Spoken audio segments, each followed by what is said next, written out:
Cet épisode de Pause Report vous est présenté par la classe IMER. Tout juste créée, cette dernière a pour vocation de tracer une nouvelle voie dans la course au large en proposant un circuit européen à horizon 2027 entre performance et impact environnemental.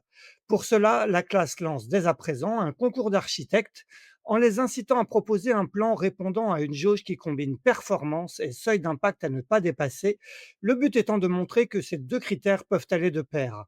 Les candidats ont jusqu'au 31 août 2025 pour soumettre leur plan à un jury qui délibérera au cours du Grand Pavois fin septembre avant d'annoncer les trois vainqueurs du concours.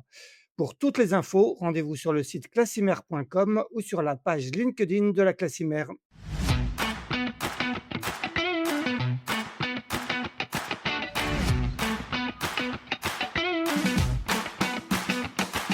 Bonjour, vous écoutez Pause Report, le podcast qui décrypte et analyse chaque semaine l'actualité de la voile de compétition.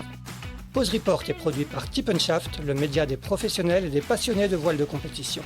Tip Shaft, ce sont deux newsletters hebdomadaires en français et en anglais, des podcasts, des formations, un studio de production de contenu, une plateforme de vidéos à la demande Sailors, ainsi qu'un festival du film que vous pouvez retrouver sur tipnshaft.com. Je suis Axel Capron et je vous souhaite la bienvenue dans Pause Report. Bonjour à tous et bienvenue dans le 210e épisode de Pause Report, le podcast hebdomadaire de Tip Shaft qui explique, décortique, décrypte et analyse l'actualité de la voile de compétition sous toutes ses coutures en compagnie des meilleurs experts. Nous sommes le lundi 28 avril, il est 17h et nous allons revenir aujourd'hui sur la 56e édition de la Semaine olympique française de hier qui vient de s'achever avec deux invités qui défendaient les couleurs françaises. La première a pris la troisième place en Formula Kite. Il s'agit de Lauriane Nolo qui est chez elle du côté de hier. Salut Lauriane. Salut! Le second a pris la sixième place en Accra 17 avec sa nouvelle équipière Aloïse Retornaz. C'est Tim Mourniac qui a eu le temps de repartir chez lui à Quiberon. Salut Tim. Hello! Merci à tous les deux d'avoir répondu à mon invitation. Avant de vous donner la parole, je vais rappeler les principaux résultats de cette semaine olympique française, qui est la deuxième étape de la saison du Sailing Grand Slam, nouveau circuit lancé par World Sailing, qui comprend cette année 5 événements. La semaine de Palma qui a eu lieu il y a un mois, fin mars, à laquelle vous ne participiez pas. Cette semaine olympique française à hier, la semaine de Kiel fin juin, la Long Beach Olympic Classes Regatta en juillet, et la Dutch Water Week aux Pays-Bas en septembre. L'équipe de France de voile olympique, dont la composition a été révélée la semaine précédente pour la saison 2025, se présentait pour la première fois au grand complet. Elle termine cette SOF avec 2 médailles de bronze pour Lauriane en Formula Kite et pour Louis Pignolet en IQ Foil, mais aussi avec quelques places d'honneur, notamment pour Amélie Rioux et Lara Granier, 4e en 49er FX. Tim Mourniac et Aloïse Retornaz, 6e en Accra 17, et le jeune duo Mathis Paco et Lucie de Gênes, 7e en 470. Voilà pour le bilan de cette semaine olympique française, sensiblement le même d'ailleurs que celui des JO de Paris pour l'équipe de France, même si les deux événements n'ont bien sûr rien de comparable, avec 2 médailles à la clé, dont une à chaque fois pour toi, Lauriane.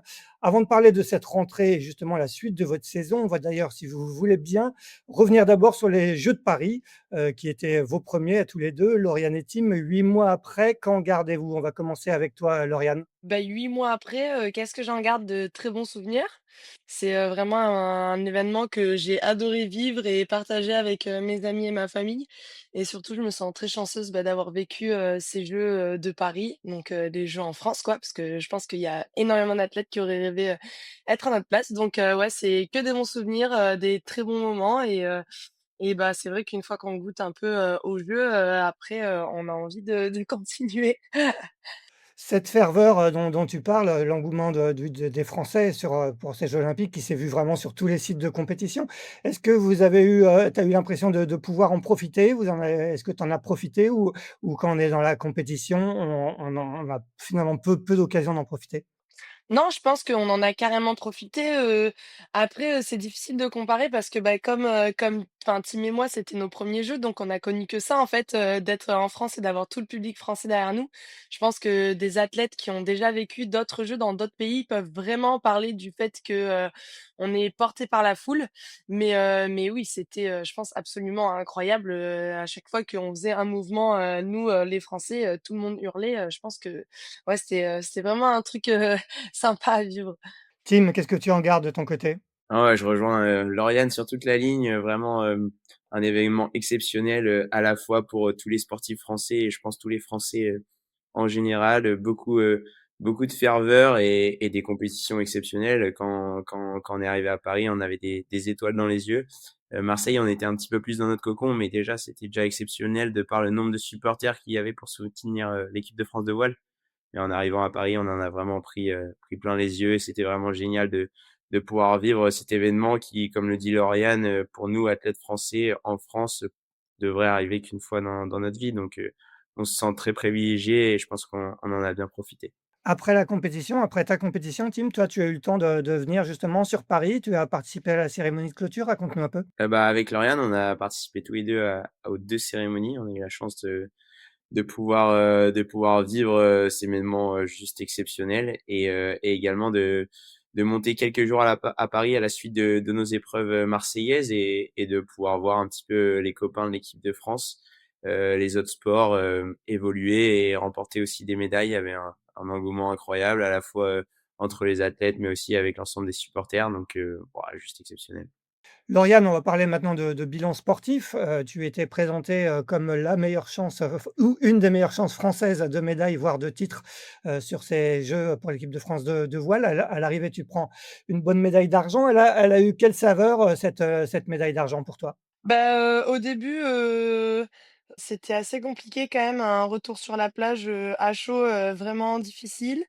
Et puis, au final, j'ai réussi à switcher assez rapidement, quand même, notamment, encore grâce à cette belle équipe, de France qui m'a portée et qui m'a rassurée sur le fait que quand même, bon, c'était quand même une médaille au jeu et que c'était pas rien et qu'on a vécu des jeux très compliqués et que de rentrer avec une médaille, c'était déjà une belle perf. Donc, non, j'ai réussi à switcher assez rapidement et à en prendre que le positif et voilà et aujourd'hui, je profite à fond de ma médaille.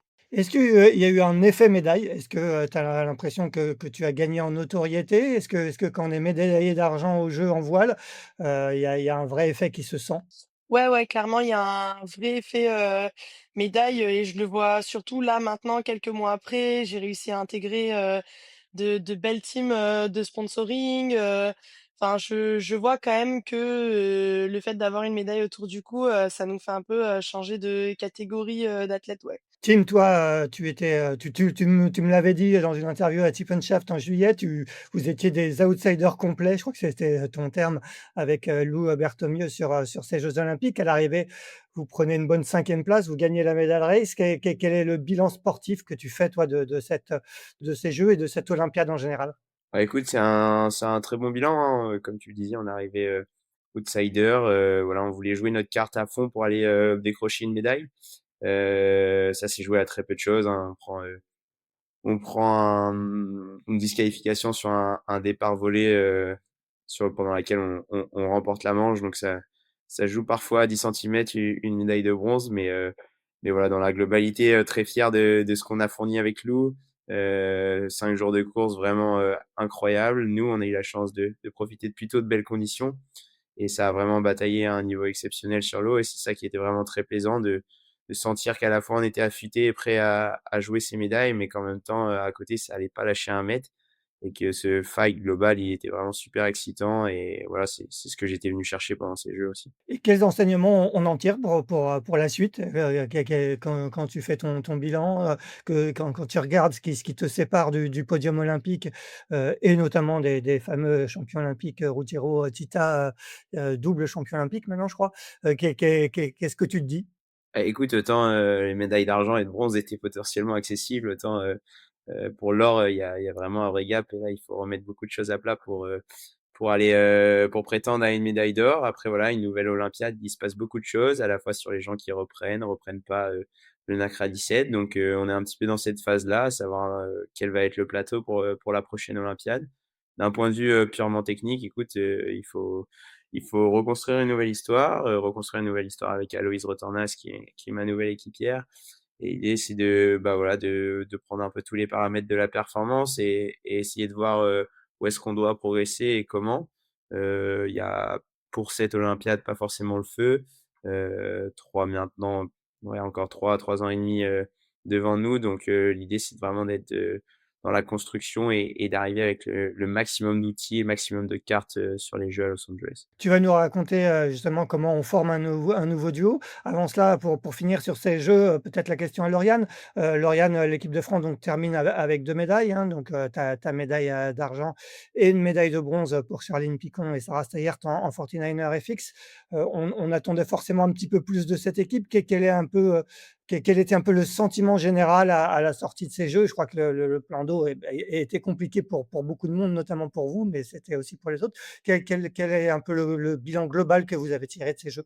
Bah, je pense qu'on a tous été déçus parce qu'on avait clairement tous le potentiel de sortir avec de belles médailles et qu'on a eu, une météo qui a vraiment pas été, favorable. On a vachement attendu le vent et on a eu, ouais, un vent, très absent, très léger et dans des conditions light, bah, il y a forcément des équipages, qui ressortent et d'ailleurs là, c'est des jeux où on a eu des podiums, qu'on a absolument, jamais vus, sur des mondiaux ou sur des compétitions importantes avant. Donc voilà, ça reste les JO, c'est une compétition tous les 4 ans et malheureusement, ben voilà, ça arrive que les planètes s'alignent pas et que les conditions font que ça devient une compétition, ultra compliquée. Mais voilà, c'est la vie et je pense que là, on s'est tous pris une bonne claque et qu'on va revenir, en force, dans 4 ans sur les Jeux de LA. Et est-ce que tu as senti justement ce côté à part des jeux? Est-ce qu'on dit toujours que c'est une compétition à part qui ressemble à nulle autre? Parce que, par exemple, au championnat du monde ou au championnat d'Europe, ou semaine de hier comme vous venez de boucler, en quoi c'est très différent les jeux olympiques? Bah, c'est sur la forme, moi, ça m'a pas trop changé de ce que j'avais vécu, par exemple, au test event. J'ai trouvé que ça ressemblait quand même énormément à ce que je fais, d'habitude. Mais, ce qui change, c'est qu'on sait que c'est une compétition qui arrive que tous les 4 ans et quand on voit l'importance qu'elle a, c'est là où vraiment est toute la différence où, bah, tu es obligé de sortir ta perf de 4 ans de préparation, sur une semaine, quoi. Et si tu foires, tu peux pas te dire: «Bon, bah, c'est pas grave, je retente l'année prochaine». Parce que derrière, il y a tout un processus, bah, de sélection et de préparation, enfin sélection du pays, sélection de l'athlète ou de l'équipage et après aller aux Jeux, enfin voilà, c'est vraiment, c'est une finalité, qu'il faut pas rater, quoi. On va parler maintenant de l'après-jeu. On va continuer avec toi, Lauriane. Pour toi, il a été un peu particulier. Raconte-nous un petit peu cet après-jeu pour toi. Beh, après jeux, donc les jeux sont finis, on est monté donc pareil avec team, avec toute l'équipe à Paris, au Club France et tout, on s'est bien amusé. On a bien fait la fête pendant 3 jours et quand je suis rentrée, bah, je pense que j'étais bien fatiguée de mon trip à Paris et j'ai voulu aller faire du trampoline et je me suis cassé le pied en faisant du trampoline. Je me suis fait une fracture du talus. Donc voilà, c'est arrivé le 15 août, donc sachant que la cérémonie de clôture, elle était le 12, ça a été assez rapide, assez efficace et voilà, bah, s'ensuit, une opération, 2 vis dans le pied et après, beh, 6 mois de coupure de kite pour pouvoir reprendre que là, en début janvier 2025. Ça a été long, comment tu l'as vécu? Est-ce que finalement on essaie de trouver du positif quand même dans ce genre d'arrêt? Parce que finalement tu avais beaucoup navigué les 4 années, précédentes. J'y ai trouvé presque que du positif honnêtement, ça m'a forcé à faire une pause que je pense que j'aurais pas été forcément capable de faire. Je me suis, concentrée sur un autre aspect de ma performance qui était, ma préparation physique et voilà et même mentalement, ça m'a permis un peu de décrocher de tout ce qui tourne autour, des JO et de vraiment un peu retourner, dans ma bulle familiale, et ouais, de faire redescendre un peu toute cette pression, qu'on s'était mis, pour les Jeux et donc non, ça m'a fait énormément de bien et là, je le ressens d'ailleurs que j'arrive à recommencer, la saison, vraiment beaucoup plus sereine, quoi. Et toi, Tim, ça ressemblait à quoi l'après-jeu? Comment on rebondit après les jeux? Ou est-ce que le soufflet retombe? Est-ce qu'on a envie de reprendre de l'activité? Raconte-nous un petit peu. Écoute, moi l'idée c'était dans un premier temps de voilà de breaker et de prendre du temps, passer du temps avec mes amis ici à Quiberon et ma famille et aussi, bah, de garder contact avec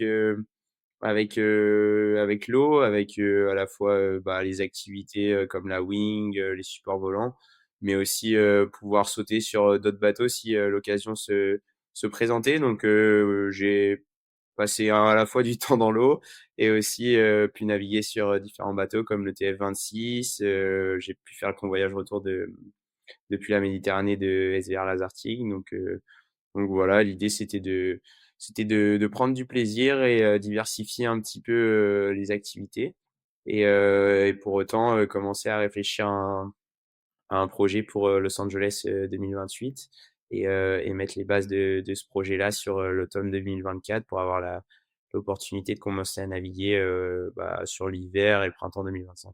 Ouais, justement, en juillet dernier, avant les Jeux, tu disais qu'il y avait de bonnes chances que tu remettes ça pour un nouveau cycle, une nouvelle préparation olympique. Est-ce que finalement la décision, elle s'est imposée d'elle-même ou est-ce que tu as quand même réfléchi un peu? Est-ce que en te posant la question parce qu'on sait que c'est beaucoup, beaucoup de sacrifices, hein, une préparation olympique, c'est beaucoup de temps, passé sur l'eau, parfois c'est parfois ingrat. Est-ce que tu t'es posé la question ou c'est venu assez naturellement? Non, je me suis posé la question. Après, pour le coup, les réponses sont venues très vite. J'adore ce que je fais, j'adore, régater, sur le Nacra 17 et je trouve que le rêve, l'objectif, d'aller décrocher une médaille est toujours aussi présent et prenant. Donc à partir de ce moment-là, les cases étaient cochées pour repartir pour 4 ans de, comme tu dis, de de dur labeur et d'investissement. Mais oui, dès septembre-octobre, j'étais au clair là-dessus et je commençais à construire un petit peu les fondations de ce nouveau projet.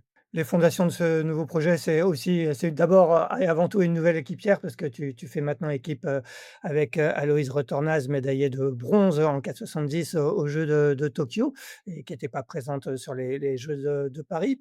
Raconte-nous pourquoi ce choix déjà? Est-ce qu'il n'y avait pas l'intention de continuer avec Lou et pourquoi le choix d'Aloïse en particulier? Bah, en fait, tout simplement, je me rappelle très bien, c'était, à Paris le jour de la parade olympique autour du 15 septembre. Avec Lou, on voulait, se voir de manière un petit peu informelle pour discuter de, voilà, de notre avenir et aussi notre retour de sensation, après les Jeux et on était tous les 2 plutôt en accord pour dire qu'on était très fiers de ce qu'on avait fait, très contents, mais qu'on sentait qu'on n'avait pas forcément la flamme pour repartir ensemble sur 4 ans. Donc, il y a un peu deux voies qui se sont présentées à nous. C'était soit faire un break, pendant quelques années et revenir, pratiquement pour le sprint final, des Jeux de Los Angeles, soit, bah, construire, chacun de notre côté de nouvelles histoires et voilà, on est partis tous les 2 sur la deuxième option, vraiment en accord par rapport à ça et voilà, à partir de là, moi, j'étais à la recherche d'une nouvelle équipière avec, bah, forcément, le comment dire? L'image, que j'avais de cette nouvelle équipière, c'était Aloïse. Donc une fois qu'on est rentré en contact et qu'elle était plutôt motivée, c'était parti. Et pourquoi Aloïse? Pourquoi cette image s'est imposée? Écoute, déjà moi je voulais repartir, pour 4 années de d'olympiade et 4 années d'olympiade, avant d'aller aux Jeux et bah, il faut tenir 4 ans ensemble. Heu, donc le choix d'Aloïs, c'était aussi un choix, humain de pouvoir, bah, partager une olympiade avec une de mes meilleures amies et de surfer sur cette relation-là bah, pour essayer de faire les meilleures perfs possibles et après, d'un point de vue, plus sportif, plus vélique, bah, voilà, Aloïse, elle a un gabarit extraordinaire et surtout bah, des qualités de régatière, qu'elle a déjà démontrées par le passé en 4-7 et voilà, la petite cerise sur le gâteau à ça, c'est qu'on avait déjà participé ensemble à un championnat d'Europe pendant la blessure de Lou, en novembre 2023 et on avait fait 7e du championnat d'Europe de Nacra 17, sur un one shot complet et ça montrait que le potentiel de l'équipage était là Donc à partir de là, on était plutôt tous les 2 motivés pour se lancer et s'investir beaucoup plus sur le Mercredi 17 pour cette nouvelle olympiade. Et on rappelle que Lou, du coup, elle s'est lancée sur un projet 49er, FX avec, Mathilde, Lovadina. Pour toi, Lauriane, repartir sur une olympiade, ça s'est aussi imposé rapidement? Est-ce que tu as réfléchi ou tout de suite tu te dis, cap sur Los Angeles? Non, honnêtement, ouais, je pense que j'ai même pas eu le temps d'y réfléchir parce que dès que je me suis blessée, l'objectif c'était, de récupérer et de retourner sur l'eau et dès que j'ai pu retourner sur l'eau, au final, j'y suis allée et mon but c'était de retrouver mon niveau d'avant donc ouais, non, en vrai, j'y ai même pas réfléchi, quoi. Pour moi, c'était une évidence, de continuer. Et dans ce cas-là, comment on structure son projet? Est-ce qu'on refait exactement la même chose? Et que quand tu te projettes là sur les 4 années à venir, est-ce que ça va être sensiblement le même genre de préparation que tu as connu pour Paris? Ou est-ce qu'il y a des choses que tu veux changer? Raconte-nous un petit peu le plan. Bah, je pense qu'il y a une base qui est présente et qui est ma manière de travailler et de fonctionner et qu'il y a aucun intérêt de le changer. Après, nous, déjà, en kite, on a un nouveau format et un nouveau règlement au niveau de nos tailles de voile. Donc, ça change un peu notre manière de nous entraîner. Mais non, sensiblement, ça va être, à peu près la même chose. La PO va être plus longue vu qu'elle va être, enfin, elle est de 4 ans au lieu de 3 par rapport à l'année dernière. Donc le but, c'est quand même d'essayer de pas non plus, partir trop sur les chapeaux de roue pour, être, au bout du rouleau, dans 2 ans. Donc non, je vais essayer de bien, programmer, mon entraînement pour que je sois prête dans 4 ans, quoi. Justement, dans une interview, récente, dans l'équipe, là, juste avant la semaine olympique française hier, tu expliques que tu ressembles un peu plus à une athlète qu'avant. Est-ce que tu peux nous expliquer ce que ça veut dire?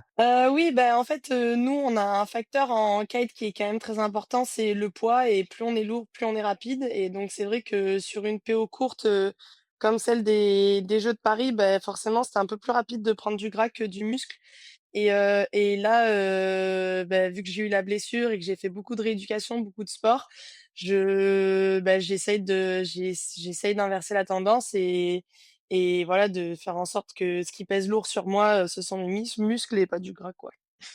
Ouais, Voilà. et c'est aussi lié est-ce que c'est aussi lié justement au nouveau règlement dont tu parlais? Je crois que vous avez, moins de voiles, il y a en tout cas des voiles moins grandes que ce qu'il y avait sur la Ouais, ouais, avant, on avait 4 tailles de voile, donc on avait 9 m, 11 m, 15 m et 21 pour les filles. Les garçons, eux, au lieu de la 21, ils avaient la 23.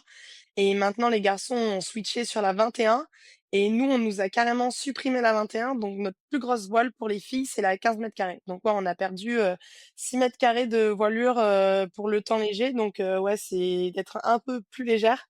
Pour partir, en tout cas, c'est bénéfique. Après, une fois qu'on est lancé, je pense que la le combat est le même, mais ouais, c'est bien d'être un peu plus, tonique et explosif, quoi.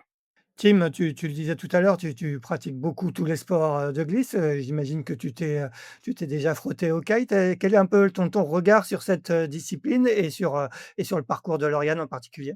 Ouais, moi j'ai j'ai pu faire un peu de kite dans ma jeunesse, on va dire. J'étais au pôle France, au pôle espoir à Quiberon, pendant quelques années, pendant mes années de lycée mais ouais, j'ai malheureusement jamais pu, avoir l'opportunité de faire, du kitefall en compétition et quand tu regardes mon gabarit, par rapport à ce que dit Lauriane, fallait que j'en fasse, bah, voilà, il fallait peut-être en faire à 2, peut-être qu'avec Aloïse ensemble on pourrait on pourrait faire du kite, mais tout seul c'est pas possible.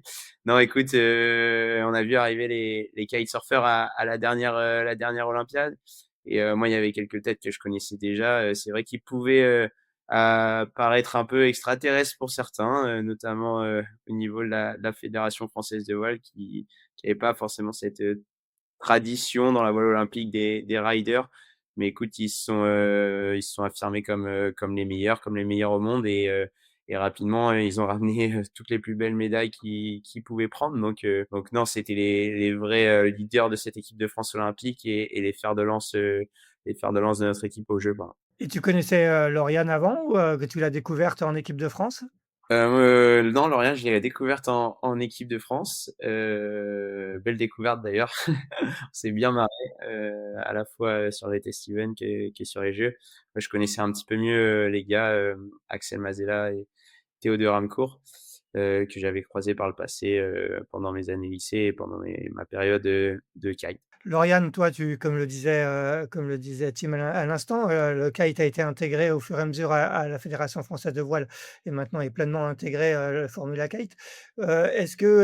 Comment vous êtes, fondus un peu dans cette équipe de France et quel est toi aussi ton regard sur le collectif, sur les autres disciplines? Bah, je dirais pas que se fondre, c'est le mot qu'il faut Ça veut dire que utiliser. vous êtes un monde à part? Ah ben, je pense que quand on est arrivé au début, c'était vraiment, les extraterrestres, qui arrivaient, au sein de la fédération. Mais c'était hyper drôle parce qu'on a été hyper bien accueillis et je pense qu'on était un peu un vent de fraîcheur qui arrivait, sur les athlètes, sur, les supports qui étaient déjà présents on a été super bien accueillis. Tous les athlètes étaient, super contents que les kiteux, on arrive et nous, au final, on a quand même réussi à s'adapter au fonctionnement de la fédération tout en gardant un peu notre base de fonctionnement qui est de prendre du plaisir, que c'est que du kiff comme il dit, Tim. Nous, on est des riders. Je pense qu'à la différence de ceux qui font des supports, enfin sur du bateau, nous, ça nous arrive d'aller se faire des sessions, que pour du fun quoi, pour aller s'amuser avec les copains et cetera. Alors que enfin, je vois mal, JB, bon maintenant il fait plus de laser, mais il m'a jamais dit: «Ah bah, aujourd'hui je sors avec mon laser, pour le plaisir, d'aller faire, le tour de la rade», quoi. C'est clair, Déjà ça ouais. lui prendrait 2 jours. Non, mais ouais, non, on a été super bien accueillis et on a pu aussi apprendre des autres parce que c'est vrai que nous, bah, voilà, on était des petits glissous, sport de plage et il a fallu que, on se nourrisse, bah, des expériences, olympiques, qu'avaient les autres et qu'on se professionnalise, grâce à eux aussi. Et est-ce qu'il a fallu justement, se fondre en revanche dans une forme de discipline, hein, comme on le disait et Tim l'a encore rappelé, c'est quand même des sacrifices, c'est beaucoup de temps sur l'eau, c'est de la rigueur, c'est beaucoup d'exigences. Est-ce que quelque part le fait d'avoir été intégré, dans cette équipe de France et de se lancer dans cette préparation olympique, ça vous a aidé à peut-être être un peu «moins fun» entre guillemets et plus rigoureux? Est-ce que tu as senti quelque chose comme ça? Je pense qu'on a eu plus de rigueur dans notre préparation du matériel, notre manière de nous entraîner et cetera, mais vraiment, on a toujours fait en sorte d'essayer de garder, l'étincelle, centrale qui était de prendre du plaisir et d'avoir du fun sur l'eau, quoi. Parce que nous, enfin, en tout cas moi et je pense qu'Axel fonctionne de la même manière, mais sans ça, je pense qu'on peut pas perfer, dans tous les cas, quoi. Ouais, ouais, c'est clair. Tim, raconte-nous un petit peu les débuts avec Aloïse, en Accra 17. Comment on fait pour former un nouveau duo, qui plus est avec une navigatrice qui avait certes fait un championnat d'Europe quand même avec toi, en Accra 17, pour remplacer Lou, mais qui avait pas une énorme expérience du support? Et bah, c'est assez simple, on revient aux bases, aux choses les plus basiques, à savoir, comment ouvrir le bateau, comment fonctionne le bateau, quels sont les différents systèmes, qu'on va devoir toucher et après derrière, on pousse le bateau dans l'eau et là c'est le grand bain, la grande découverte technique. Pour Aloïse, c'est, essentiellement de faire du trapèze, en vol. Maintenant elle a une certaine expérience des bateaux volants, donc dans la réflexion globale, elle a très vite compris comment fonctionnait le bateau, de par, pardon, que je dois préciser, c'est que, elle a fait la Women America's Cup, la C40. Bien sûr. Elle l'a vu en long, large et en travers, donc beaucoup d'expérience sur, ce genre de bateau volant, mais il faut faire du trapèze, à ces vitesses-là maintenant. Donc voilà, il faut, redécouvrir le bateau, redécouvrir, la manière dont on le manœuvre, dont on le conduit et tout ça, dans une communication, la plus léchée possible et faire en sorte que chaque navigation soit, la plus, constructive et là, on a eu la chance d'être à Brest sur un plan d'eau qui est assez simple avec un état de mer très plat et du vent régulier pour parfaire, nos gammes. Je te dis ça, on a navigué à peine 15 jours avant la SOF, donc c'était pas non Ouais. plus, la plus grosse période d'entraînement qu'on ait vue. Mais l'idée, c'était que Allo ait fait le tour du bateau avant cette première confrontation à hier et qu'on puisse définir des axes de travail à la suite de la régate et qu'elle puisse prendre confiance sur le bateau. On va parler un peu de ces axes de travail et du bilan que vous avez tiré de cette semaine de hier. Toi, Lauriane, comment s'est passée la reprise, de l'entraînement? Tu as repris quand, où et est-ce que tu as eu le temps de te préparer suffisamment, avant cette SOF? Alors moi, j'ai repris en janvier. Je suis partie, 1 semaine, à Fuerteventura dans les Canaries pour reprendre, gentiment, le but, c'était, enfin, voilà, de reprendre l'entraînement, mais pas non plus de direct, s'y mettre à fond. Dans tous les cas, mon pied, je pense qu'il n'aurait pas tenu. Donc, ouais, j'ai repris quand même assez gentiment. J'ai fait 1 semaine en janvier, 2 semaines en février et à nouveau, 2 semaines en mars et voilà et le but, c'était, de reprendre, ici sur la SOF. Donc, ouais, j'avais pas enfin, j'ai quelques entraînements, pas énormément d'entraînements, dans les jambes et ouais, là, le but, c'était franchement de redécouvrir, les joies de la compétition, les départs, le fight sur l'eau et je pense que d'ailleurs ça s'est vu sur mes résultats que jour après jour, j'arrivais à me remettre dans le bain et donc je suis quand même très contente de sortir avec un petit podium parce que, bah, mentalement, je pense que ça fait du bien de voir qu'on est encore dans le match et qu'on peut encore, jouer, aux avant-postes et même, moi ça me motive, forcément, d'avoir une petite médaille autour du cou, mais pas celle qui brille le plus, je pense que c'est toujours un peu, quelque chose qui qui attire. Ouais, bien sûr. Dans quel état d'esprit tu étais, juste avant la compétition? Est-ce qu'il y avait un peu d'appréhension, de stress ou est-ce que tu te fixais vraiment des objectifs de résultats? Non, j'avais aucun objectif de résultat, vraiment, rien du tout.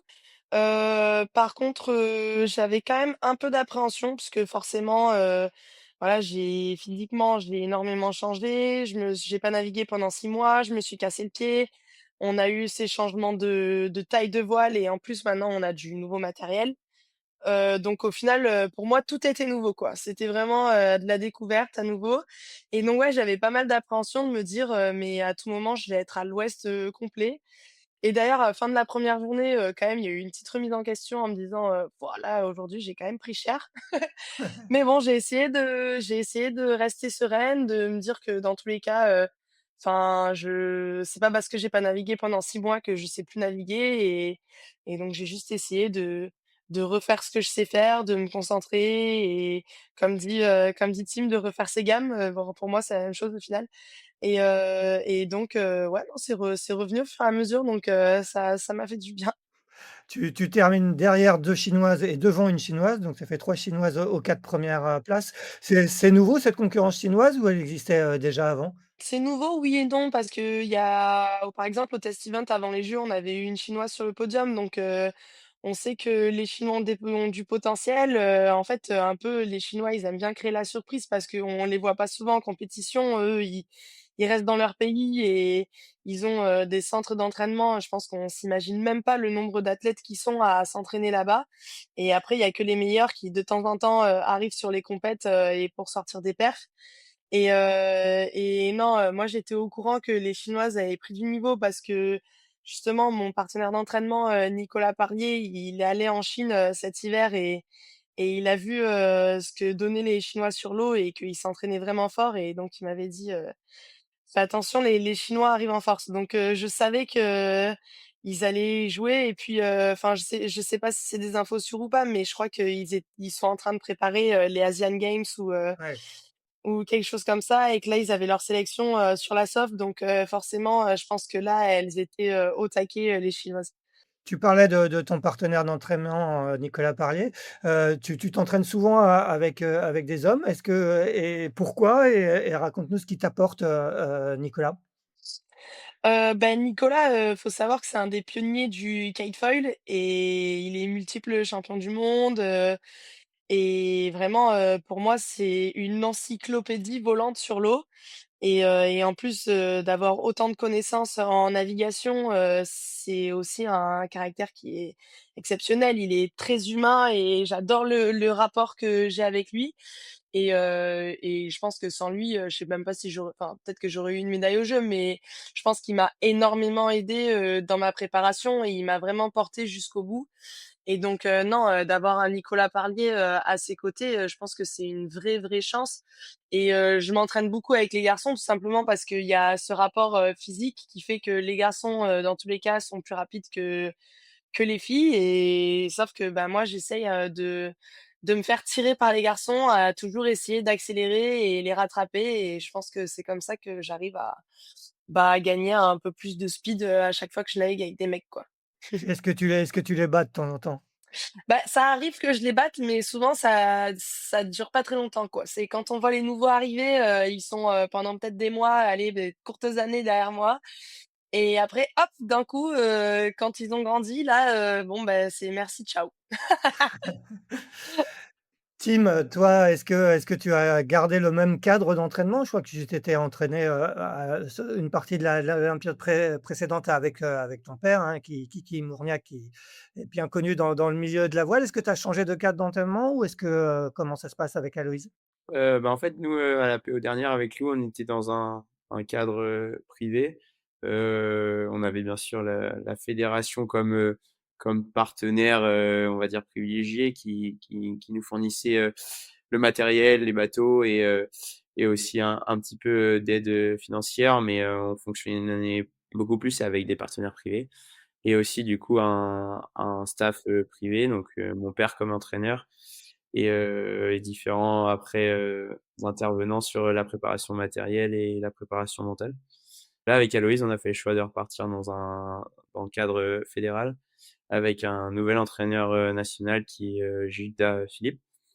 Voilà, l'idée, c'est de construire une nouvelle histoire avec Gilda, de bénéficier de toute son expérience et de la relation privilégiée qu'il a avec Aloïse, du fait que c'était son coach, pendant les Jeux de Tokyo et en même temps, bah, on va essayer d'aller piocher, la compétence, potentiellement externe sur, le catamaran de sport et les catamarans volants, pourquoi pas des fois avec, mon père, de temps en temps ou Franck Citeau qui est, maintenant, manager de la performance de la fédération, mais qui est historiquement, bah, l'un des grands coachs, NACRA 17, de ces dernières années. Donc l'idée c'est de d'apprendre tous ensemble et de faire en sorte d'avoir, comme je disais tout à l'heure, les meilleures cartes, à jouer, d'ici, la mi-PO et la fin de cette, campagne.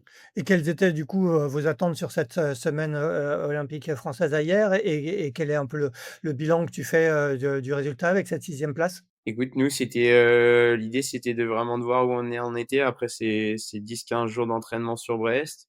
Voir aussi, comment Aloïse allait réagir à ce fameux, comme elle le disait, 3 manches, par jour à des tours, sachant que, bah, on avait fait 1 ou 2 manches, à Brest, mais seulement d'un tour, quoi. Donc il y avait, beaucoup d'appréhension sur, la partie physique et sa capacité à tenir le rythme sur une semaine de compétition donc voilà, d'autant plus avec les conditions hiéroises qui ont été assez variées et le fait qu'on ait passé beaucoup, beaucoup de temps sur l'eau sur cette semaine. Donc voilà, c'était un petit peu, l'idée de cette SOF, in fine, plutôt très content du bilan, de cette première compétition. On a un potentiel, de feu, je pense, une capacité d'aller très vite dans certaines conditions. On l'a déjà démontré, sur cette semaine en passant régulièrement des bouées, au vent en tête, voire même, des tours complets, en tête de flotte. Malheureusement, pas encore assez de consistance et de bagage, au global pour aller poinçonner, les manches dont on part, bien. Voilà et en même temps, beaucoup d'axes de travail qui ressortent, hein, à la fois sur, bah, comment manœuvrer le bateau, comment faire en sorte d'être rapide, mais, dans toutes les conditions météorologiques et un dernier point qui est sur, la communication. On apprend un peu à se découvrir en régate avec Aloïse et l'idée c'est de, voilà, de parfaire ça et de faire en sorte qu'on ait une belle version de nous-mêmes, en octobre prochain au championnat du monde.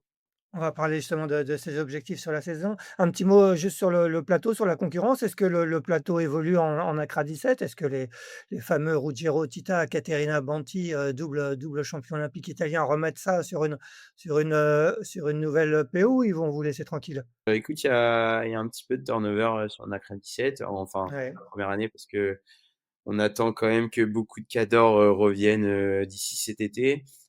Concernant les Italiens, bah, un Italien en cache toujours un autre, hein, quand Ruggi et KT sont plus là. Il y a Gigi et Maria qui prennent la relève. Mais voilà, Roji nous a pas caché son envie de revenir aussi et d'essayer de conjuguer au maximum ces différents projets, CLGP, Coupe et Olympisme. Donc normalement, on devrait le revoir sur le parking Nacra 17 d'ici 2027. Bon, effectivement, Gianluigi Ugolini et Maria Giubelli, je ne sais pas comment ça se prononce exactement, ont pris la deuxième place hier. On va parler maintenant de la suite de la saison. Lauriane, ça va être quoi les grands objectifs de cette saison post-olympique? Bah, là, dans une semaine, je pars sur les championnats d'Europe en Turquie, Ouais. donc qui commencent, le 14, je crois, et après j'ai un beau break, cet été pour, me permettre de préparer les mondiaux qui seront, donc fin septembre, début octobre, en Sardaigne et à Cagliari. L'objectif, de l'année, ce sera les mondiaux, en fin d'année, ouais. Il y a des objectifs un peu plus revus à la hausse de la part de l'encadrement, hein. On a fait un épisode il y a un mois avec Loïc Billon et Anxito. Franck Citeau, directeur de la performance, qui nous ont dit que pour rester en équipe de France, il fallait faire maintenant un top 6 sur les grands championnats. Est-ce qu'il y a un peu plus de pression, de résultats là-dessus, Lauriane? Est-ce que bon, toi, tu es habitué à faire des top 6, même plutôt des top 3, voire des top 2. Est-ce qu'on se met un peu plus de pression pour rester en équipe de France? Et quelle est l'importance de garder ce statut équipe de France? Bah, je pense que quand même être en statut équipe de France, c'est un vrai confort pour les athlètes. Mais d'un autre côté, moi, j'ai pas envie de partir dès la première année de ma PO à me mettre une pression pour, rester en équipe de France. J'ai envie de me préparer pour, la sélection et pour les Jeux. Et je suis persuadée qu'en faisant ça, les résultats vont suivre. Mais j'ai pas envie, toute l'année de me rendre folle à me dire: «Faut absolument que je fasse un top 6 sur les mondiaux». Ça, c'est forcément, le staff et le cadre fédéral, ils sont obligés de parler de chiffres et de donner, voilà, des statistiques sur les résultats qu'ils voudraient avoir. Mais ouais, enfin moi en tout cas, j'ai pas du tout envie de partir dans un système comme ça où je me mets la pression sur le résultat, quoi. Tu parles de cette sélection pour les Jeux, elle va commencer, quand réellement? Et est-ce qu'en interne, il y a une forte concurrence, qui pousse, derrière toi, qui est quand même la fer de lance du kite, français chez les filles? Bah, p f ben, pour la sélection, j'ai aucune idée de quand est-ce qu'elle va commencer. Et ouais, en interne, il y a des jeunes qui arrivent, très talentueuses, et je pense que qu'ils vont pas mal me pousser dans mes retranchements. Donc ouais, ça va être très intéressant, je pense, cette PO. Tu as quelques noms à nous donner? Bah, et je pense, principalement à Lisa Caval qui a bien parfait à Palma, qui fait une place de 4e. Elle a arrêté là, la SOF parce elle était un peu fatiguée et qu'elle avait des douleurs, mais ouais, je pense qu'elle a un vrai potentiel, de faire des beaux résultats, ouais. Tim, de ton côté, quels vont être les grands objectifs, de la saison? Je crois qu'il y a aussi un championnat d'Europe, un championnat du monde au programme pour vous. Est-ce que tu peux nous en dire plus? Et pareil, un peu la même question que Lauriane, vous êtes, peut-être plus dans le top 10 que dans le top 3 jusqu'ici, mais est-ce il va y avoir une pression peut-être plus importante pour rester dans les 6 dont je parlais tout à l'heure? Ouais, bah, nous, l'idée, c'est de perfer sur tous les championnats du monde de la préparation et in fine sur les Jeux olympiques. Cette année, on a quelques régates de préparation, dont la prochaine qui est le championnat d'Europe. Ce sera un petit championnat du monde pour nous, un peu plus répétition générale de ce que va être le championnat du monde en Sardaigne au mois d'octobre.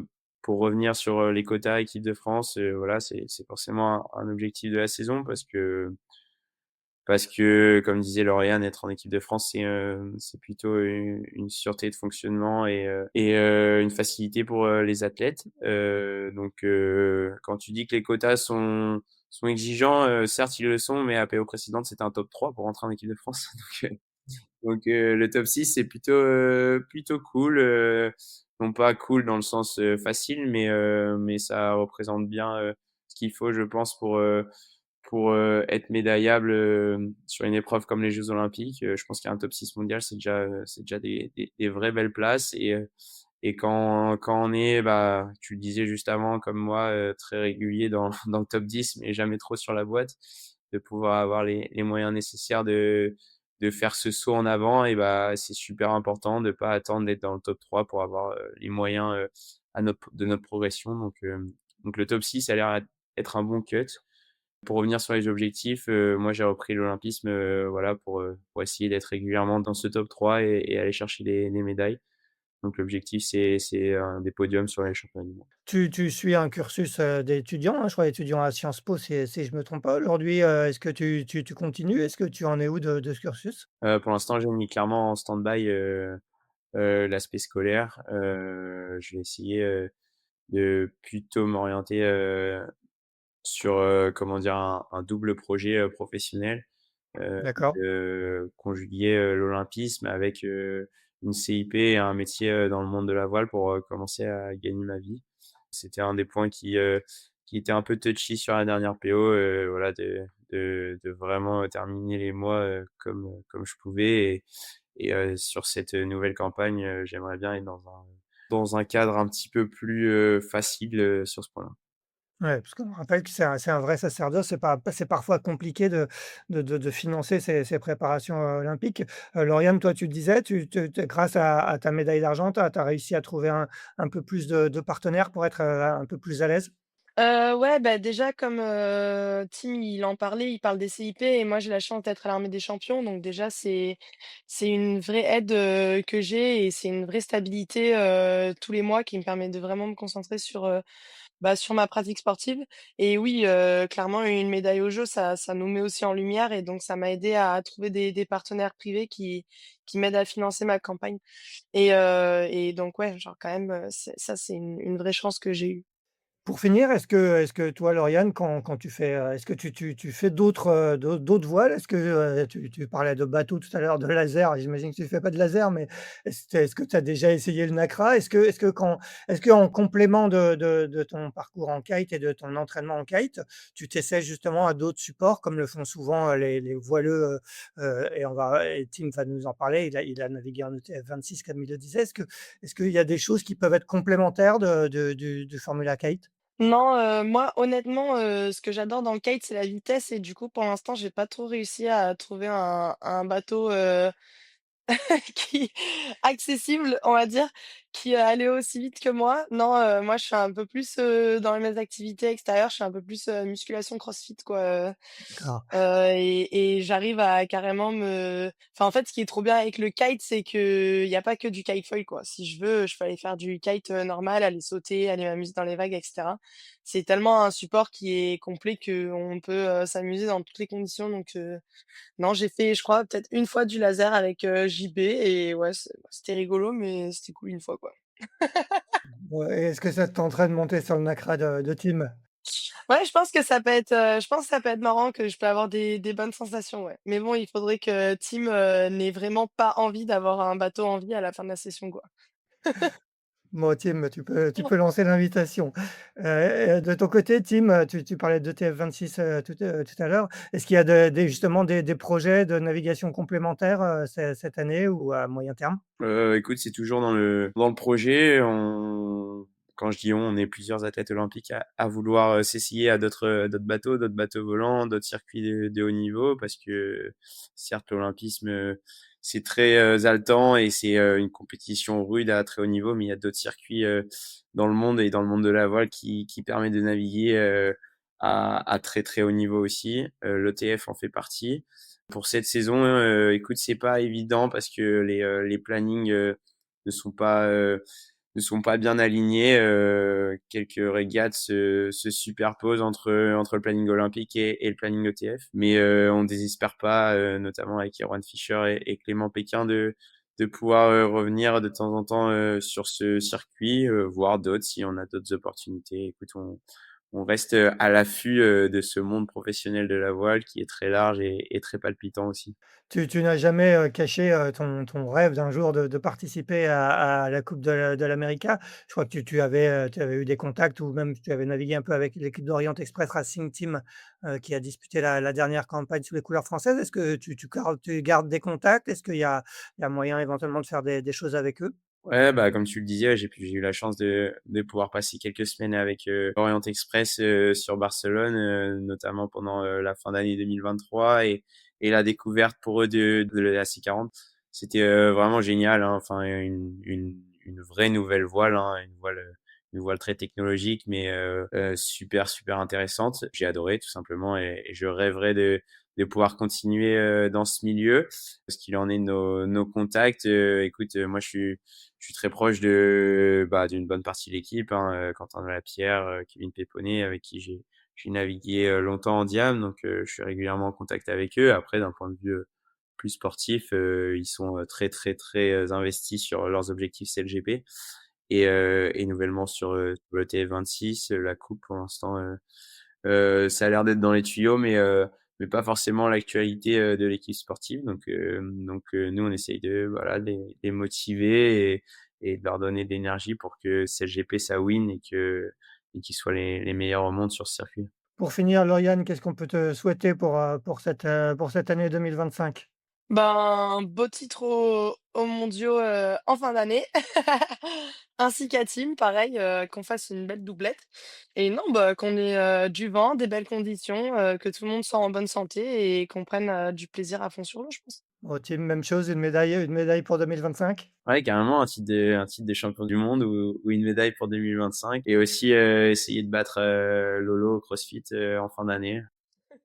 Un petit Sacré défi. où Bonne chance. j'ai pris un peu de retard sur ce début d'année, mais je désespère pas. Il y a peut-être un moment où je vais m'y recoller et faire en sorte de la challenger en fin d'année. Eh ben, super. Eh ben, merci beaucoup à tous les 2 de nous avoir répondu à notre invitation aussi près, après cette semaine, de hier. Bravo, pour vos performances respectives. On va vous suivre tout au long de cette saison sur les mondiaux, en particulier. Très bonne, journée à tous les 2 et quant à nous, ben, on se retrouve mardi prochain pour un 211e épisode de Pause Report. À bientôt. Ciao, ciao. Merci d'avoir écouté cet épisode de Pause Report. N'hésitez pas à nous dire ce que vous en pensez en bien ou en mal et n'hésitez pas à le partager. Si vous souhaitez suivre l'actualité de la voile de compétition, je vous encourage à vous abonner à la newsletter de Tip & Shaft envoyée chaque vendredi à 17 h. Pour vous inscrire, ça se passe sur tipnshaft.com. À bientôt!